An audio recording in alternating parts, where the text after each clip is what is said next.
Okay, welcome back to part two. We're going to dive into some solutions. So let me use myself as an example. We're talking about smartphones and maybe just speaking to parents. Again, we're speaking out of love and concern. We've talked about how our young people are sometimes with their phones for too long, sometimes not going to bed at the right time. We recommended that they go to bed at about they should put their phones away at about 9 o'clock. And that doesn't mean that they leave school and then from 4 to 9 be on their phones either. No, the phones really have to be used for the right purposes. Right. If you need to make a phone call, if you need to send a message quickly, even though I would say always try to talk to people in person as much as possible. And I tell students, if you are given an option between sitting here and browsing the internet and there's this friend who's saying, hey, do you want to hang out with me? Always try as much as possible, especially if you can. It's not like you're doing schoolwork. You were just going to browse social media. Go talk to that friend. Right. You just never know. So those are some things we said. I wanted to just maybe wrap it up with the kids, and then now let's talk to the parents. Including myself, because I know I need to do better. But go ahead. What would you say to parents then, as far as modeling good technology use to our students, to our children? Kind of the same rules apply.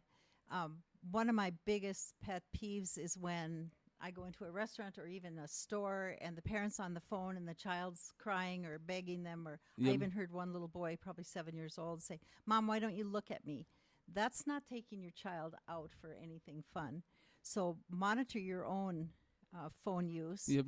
And on average, adults are on their phone 7 hours a day. Wow. Think of what you could do for your child and yourself in that 7 hours a day. Yep. Students are on their phone close to 12 hours a day, which is unimaginable when you think of 24 hours. That's half a day. Yep. And 6 hours or 7 they're in school. So the whole time they're home and into the night, they're on their phone. Yep. When your phone beeps, a message comes in or whatever, a notification, Yep. it takes over 20 seconds to get back to what you were doing. That's a lot of time. Yep. That's a lot of time. 20 seconds. 20 seconds, just even if you don't answer it. So what should we do with notifications? What is the consensus? And I'm just going to add another layer of audio recording here. But go ahead. What would you say for the consensus for should we turn off notifications and check our phones at regular intervals? Is there some good, healthy habits for adults when it comes to phone use? Yes. Okay. If you're at work or school, for sure. Yep. You don't need to respond to somebody within 10 seconds of them responding to you. Okay. It interrupts you all day. So on my way here from Fargo, or from Grand Forks, excuse me, I probably had 12 or 15 texts come through. Wow. I didn't respond to any of them. They came through because I could see them on the car radio. dashboard. Yeah. Yeah. But just think of concentration when you're getting that many different texts. Delete the ones that, or stop the ones that you never look at that keep coming in. Yep. Same with emails. A lot of people will set a time where I can return calls at this time. I can return calls at this time. A lot of people silence their notifications like from 6 p.m. on, or whenever they're home with their families. Yep. So there's lots of things you can do that you maybe don't think about. Yeah. When we had landlines, those of you who remember, Yeah. the phone didn't ring that often. Wow. And when it did, we would answer it and call them back, or we would let it ring and because we were busy. Same thing. Yep. Wow.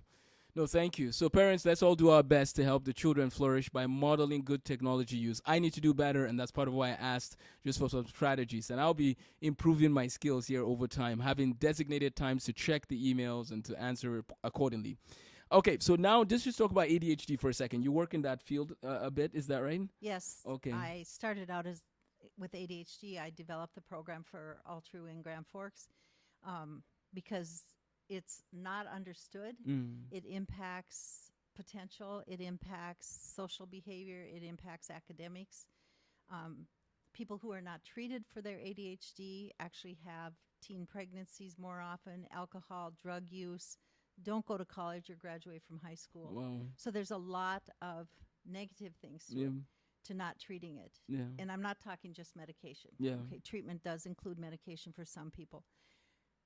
ADHD is not a good name. Attention deficit hyperactivity disorder.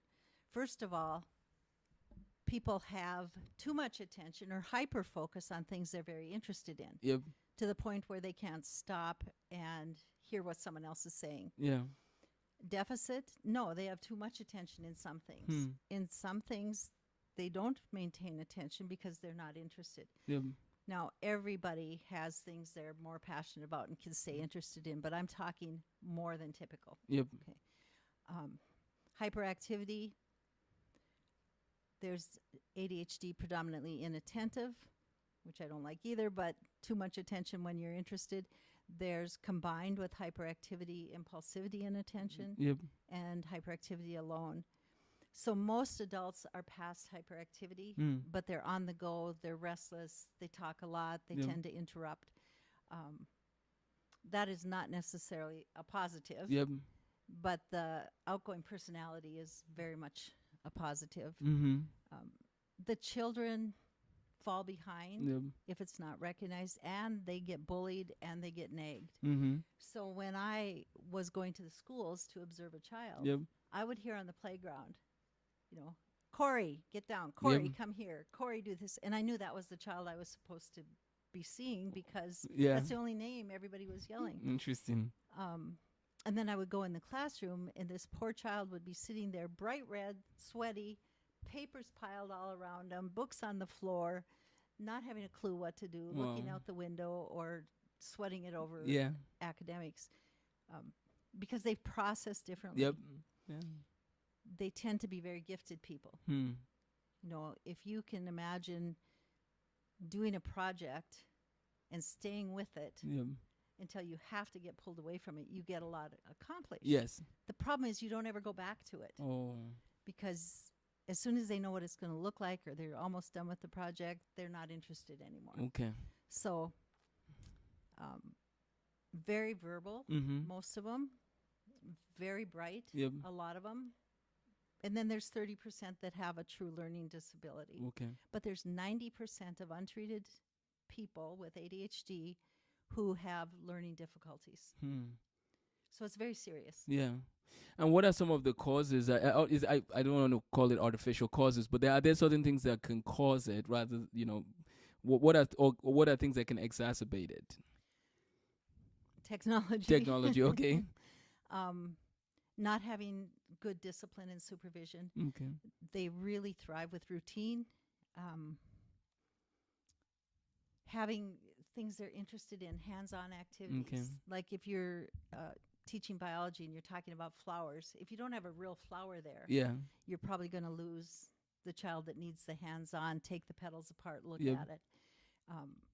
Some of them are excellent readers. Most of them have difficulty because as they're reading, they get to the bottom of the page. They have no idea what they read because their mind is wandering, and then they have to start over. Yeah. So homework takes 1.5 to 2 times longer than it should. Okay.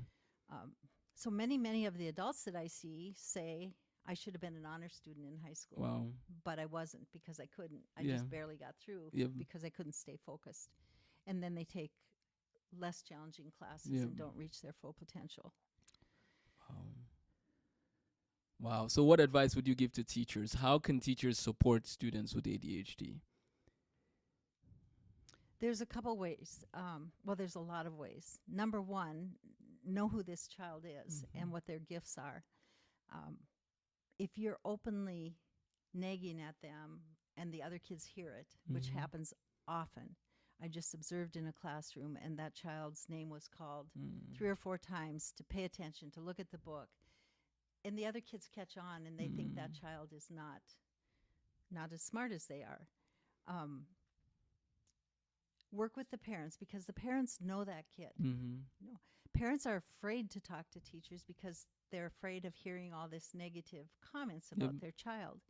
And at the same time, they know what that child can do. And they're right. At home or one-on-one, most of those kids you would have difficulty noticing. Mm-hmm. Be aware of the inattentive girls. They're quieter. They're not catching what you're saying. These kids are not good note takers because as soon as they start writing, they don't hear what you're saying. And so they get behind on their notes. So you can have notes taken for them. And now with technology, that's easy. Yep. You can encourage them to listen to a book while they're reading. They retain better. The behavioral issues, that's a tough one because the kids are like a fast race car. Yeah. And their engine's revved all the time. Yep. And when they need to settle down, they can't pull it back in. Oh. And so they need help with that. They need help with the impulsivity. So I call it on the mind, Yep. out the mouth. Oh, I'm sorry I said that. Because they don't stop and think. They don't have time to process. Wow. And then along with it comes other things, anxiety, depression, learning disabilities, like I said, being bullied more than the other kids, a lot of negative things. Yep. So treating them with sleep and diet, supplements, and medication, depending on the severity or where they are. Doesn't matter if they're 4 or if they're 54. Yep. It makes a world of difference in their lives. Wow. Wow. No, thank you. That's good. So teachers, we're going to be just doing what we can to, well, one, not call that student's name over and over again, thinking of ways that we can be productive in helping the whole class have a pleasant experience. But yeah, we'll continue that piece, I'm sure, in the future. I'm going to try some of these strategies. The behavioral piece is one I wrestle with. We see a lot of middle schoolers, especially, I would say 4th to 7th grade, maybe more 6th and 7th grade. What's up with that age range? What's going on with their lives at this point? I wish I had my developmental chart, because age 11 and then a big switch, 13 and 15, are very disruptive normal child development phases. There's a sorting out, there's a tangling, they even call it neurotic fitting together, because they don't know who they are. Wow. Their bodies are changing and they don't want to talk about it. They don't like it. Yeah. They're embarrassed. They're breaking out with acne maybe. So physical changes cause a lot of this insecurity. Okay. And so anybody says one thing, and they might cry, they might withdraw, they might bully somebody else. Yeah. So that's a really tough age. Hands off to the people that teach middle-aged kids, because I couldn't do it. I like them one at a time in my office. Yeah. They're just trying to become independent Yep. of their parents, of their teachers, and they can't be. Yeah. And so they come off as very disrespectful. If they have ADHD, they probably don't even remember all the rules. Yeah. It has to be repeated to them or have them write it. Yeah. They're a tough group. Okay. But the ones that thrive, Yep. and there are movies even made of the teachers who had the guidelines and the expectation. Yep. And the expectation is, you are bright, you are a child of God, you have potential. Yep. I want you to make the most of it. Yep. So, story about a 6th grader who happens to be my husband. He had ADHD in attention. In school, he needed more time to process. So all the kids thought he was dumb. Wow. Because he didn't have time to raise his hand. He had to process things. In 6th grade, he thought to himself, I know the answers that these kids aren't answering. Wow. I know the answers to these questions. And he started to respond, and he started to review. Yep. He ended up valedictorian. Wow. He has a PhD in civil engineering. Another one in 8th grade. Yep. His teacher came up to him and said, you are the smartest boy I've ever had in school, and you're not acting it. I don't want to see any more C's. Wow. That was my dad. Wow. He ended up valedictorian and a PhD in nuclear engineering. So encouragement, pushing these kids to belong and to know that they have potential, because they tend to be bright kids. My son is another one. He graduated from the university with severe learning disabilities and ADHD, is his own businessman, one of the top taxidermists in Alaska now. Wow. So they don't all reach that level, but they all have something in them that they know is there. Yep. So when I diagnose an adult with ADHD, first thing they say is, I knew I wasn't stupid. Yeah. So their whole lives they've thought they're stupid and that they can't do things. And they cry. Wow. Wow, words matter, and especially the young people watching this. Again, the words you use to other people that might have different, situations going on in their lives. The words you use are very important to both adult and children. We just have to be careful and encourage while walking in the truth as well. Before we pivot to one last thing with nursing, I wanted to talk about what are your thoughts then about, are there some children that are just troublemakers? Like, you know what I mean? Other than just saying, okay, this one has this issue or this one has that issue. Are there kids who are troublemakers? And I understand we live in a sinful world, and of course, our school, we teach people about Jesus and the Bible, and that is big, right? When we talk about being like Jesus, because that points people to a way to live, right? There's a way to live. Ultimately, the Holy Spirit helps. That's how it ought to be. But what I'm saying is, what about people who are just like troublemakers? Have you met people who are troublemakers? What do you do? There's lots of them. Number one, they come from broken families more often than not. Okay. They don't have a dad that's in their lives very much. It's usually the dad. They haven't experienced kindness, Okay. so they don't know how to give it. Then there are kids who are just plain oppositional, and you can tell from the time they're babies. Yep. I used to tease and say, those are the babies that are born with their middle fingers sticking up. They're just not up. They're not going to cooperate, and they will openly defy. Wow. And they need routine and rules. Okay. But it's interesting because if you overpraise Yep. an oppositional defiant child and you say, oh, you're the best student, or you did so great, Yep. they'll become more oppositional Interesting. because they want the facts, not the exaggeration. Wow. So they're very difficult kids because their goal is to disrupt. Yep. And that's what they do. Wow. More with mom and the female teachers than Yeah. anybody else. You'll hear them on the playground pushing somebody. No, I did not. I didn't do it. It's not my fault. Yep. That kind of child. And they Okay. are out there. And they need routine. They need parenting. They need kindness in Yeah. return. And it's very difficult. Yep. Very difficult because they wear you down. Yeah. The broken homes, though, Gene, this is where it's really troubling. And parents, as a word of encouragement, whether you're listening to this on our audio podcast or the video, the Bible makes it clear we ought to love one another, and not doing that, or when family concerns happen, there will be a ripple effect on the child, and children are seeing a lot of that. And this is not a podcast to bring condemnation to anybody at this point. This is an encouragement to parents to where there's repentance necessary, let's seek repentance. Where there's sacrifice necessary, let's sacrifice. Love one another, and then the children can see that, and it'll help them in their situation. I just feel like as a nation, parents, we have to, when you get married, for example, and you say till death do us part, you really have to mean that. Are you ready to marry this person? Because after you get married and then you have children, it's important that you demonstrate how, what love looks like. And exactly. And if you're asking for respect from that child, you be respectful to them. Yeah. The amount of swearing I hear from parents to their children, Yeah. no wonder they talk back. Yeah. No, they're not. And swearing once or twice at your child isn't going to ruin them. It's not my idea of something you should do, but loving them and showing it to them, Yeah. not just saying I love you. Yeah. Some children don't even hear that. Yeah. But the lack of respect that Mhm. people and parents are showing to children, Yeah. I can tell when they come to see me how much they like that child that Wow. day, and where the child chooses to sit, Yeah. and their responses to mom and dad. Yeah. Be respectful, and you'll start to see it turning around. Yeah. Wow.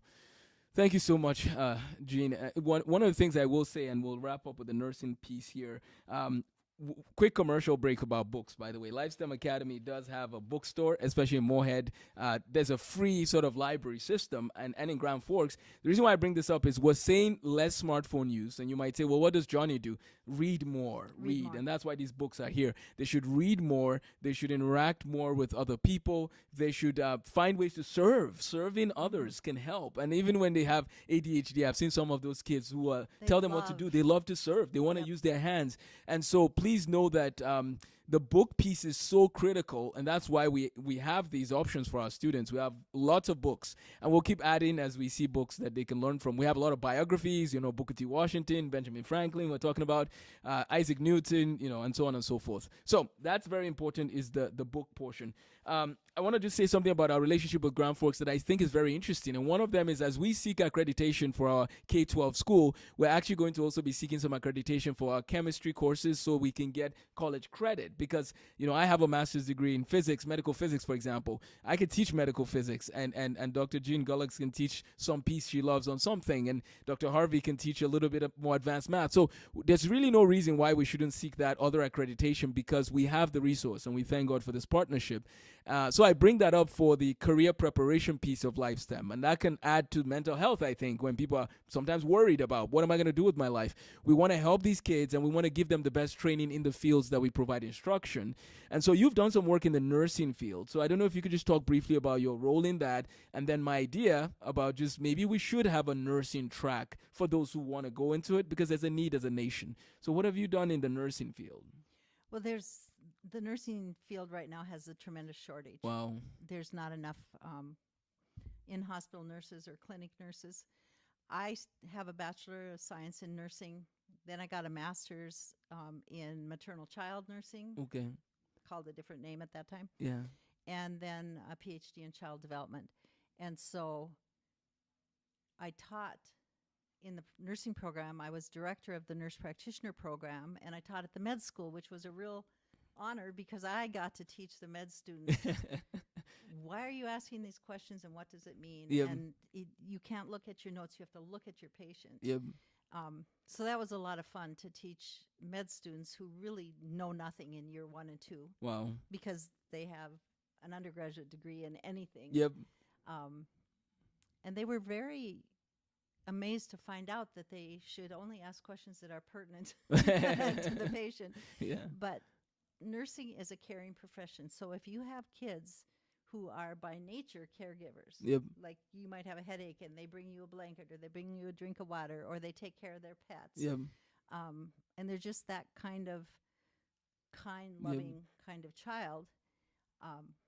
They might make a great nurse. Yep.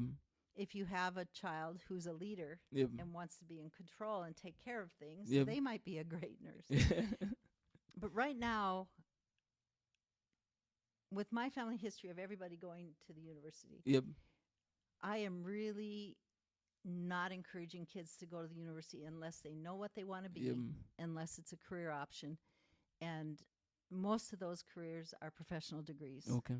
Engineering, nursing, what you did. Physics, yeah. With a goal. Yes. Or a degree like nutrition, Yep. dietitian, and go on to med school or become a physician assistant or Yep. or whatever. I wanted to be a nurse practitioner because I wanted to be independent. Mm-hmm. I wanted to be able to make decisions for my patients and have more time to spend with them. Wow. Where the doctors become very limited by the organization they work for, like Yep. 10-minute checks, or Yep. it's hard to do. It's easy to miss something. Yes. Nursing is difficult. Wow. You have to know your math. You have to know social psychology. You have to know how to, what the medications are and Yep. what they do. And a big part of what I put into the programs when I was teaching was the nutrition and supplements, Yep. which are pretty much ignored Okay. by the medical field. Hmm. It's great. When Yeah. I was graduated from high school, I went to Chile, Yeah. South America, and I was an exchange student, and I was a hotshot Spanish student. So I got there, and I didn't understand what they were saying. Took me about a week. I became fluent in Spanish. Wow. So I went back to the university, or went to the university as a freshman, and I challenged all the Spanish Wow. up until 4th year. So I ended up with a Spanish degree in 2.5 years. And my dad said, "That's a great hobby. Yeah. What are you going to do for a career?" And my mom said, "You like people. You Yeah. love to be with people." So I went over to nursing. Mm-hmm. Wow. So that's some advice you can lead your students. Yep. You know, I have used my Spanish a lot. Yep. I was invited on mission trips because of it. Yeah. So I always wanted to be a missionary, so Yeah. I got to do that Yep. through my Spanish and because I was a nurse. Yes. So Which is a great field for missions. Like, I honestly, and maybe this is an official declaration, we have to have a Florence Nightingale School of Nursing at LifeSTEM Academy. And because it's like wartime where you have this shortage of soldiers and you recruit, right? So we have a shortage of nurses. I saw an update. There's this new hospital in Minnesota, brand new hospital, and one of their floors was like empty when there was like one of the patients was recording showing, I can't find a nurse. Like, I need help. We have this new hospital, but we don't have any nurses to staff the whole floor. So I just think we have a situation where we need more nurses. It's a great career to go into. You get to make an impact. It's a training that you can take to places like, whether it's Nigeria or certain parts of America. I've gone to certain reservations I work at as a medical physicist, and they have people flying in from Baltimore all over the country to serve in those communities. We need more people to consider nursing, right? Yeah, we need definitely. less women's studies and more nursing majors. But go ahead. Right. And the hospitals are hiring traveling nurses, which is fine, but they pay A lot a more. lot more salary. They pay for their lodging and their board and room. Yep. And those nurses don't know the culture they're nursing. No. I helped a doctor in Ethiopia design kind of a pediatric clinic. Yeah. And I said, you've got to have the nurses before you can really Wow. move forward. And so no matter where you are, I chose nursing not because I wanted to work in a hospital. I told the dean, no, I'm not working in a hospital. And she's like, who are you? But because I knew I could work anywhere and I could take care of people who needed help. Yep. Okay. Well, I really think I'm going to work to develop this more, and hopefully when we do another episode in the fall, we can discuss it. But I definitely think those who are interested in medical physics, you love math and you want to go into physics and research, we want to work with you.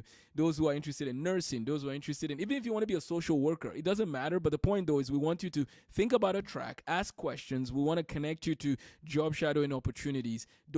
And students, please don't be anxious. Don't worry. Just have a notebook. Take notes of the things you learn as you do this, as you journey through this.